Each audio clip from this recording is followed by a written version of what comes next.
The legends and myths surrounding the game of golf and its origins are centuries old. And one of the stories I like the most about this is, why are we allowed to carry 14 clubs? 14 clubs is the legal maximum. You can carry less. This tip says that you shouldn't carry less, but you are allowed to carry less, but you're not allowed to carry more. And the legend says that it was two golfers that arrived on the first tee, one with 12 clubs and one with 16 clubs. And they had an argument. The guy with the 12 clubs says, hang on, this isn't fair, you've got more clubs than me. And the guy with the 16 clubs said, well, that's not my fault, that's your fault, you haven't got enough. And he said, well, why don't I give you 2 of mine and then we've got 14 each? That seemed like a fair deal at the time, and it's still a fair deal today. 14 clubs is the legal maximum. Now, if I was offered a few more clubs, I'd probably put a couple of extra ones in. I might even put a left-handed club in there, just to occasionally I get stuck behind a tree, I could use a left-handed club. I could put an extra lofted driver that's a bit safer. I could put an extra lofted wedge in the bag. I could probably get to 16, 17, 18 without too many problems. But the rules say 14 only, and 14 it's always been. If you're looking in your bag thinking, well, I've only got 10.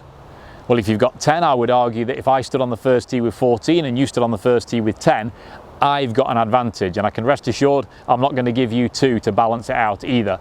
I'm going to stick with my 14 because that's what the rules allow me to do.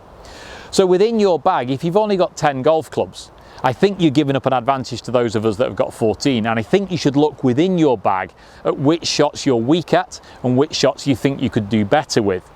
It might be that off the tee you can hit the ball really far and 250 yards with your driver, and then the next club you pull out only goes 200. And I would say, well, hang on a minute, there's a bit of a gap here.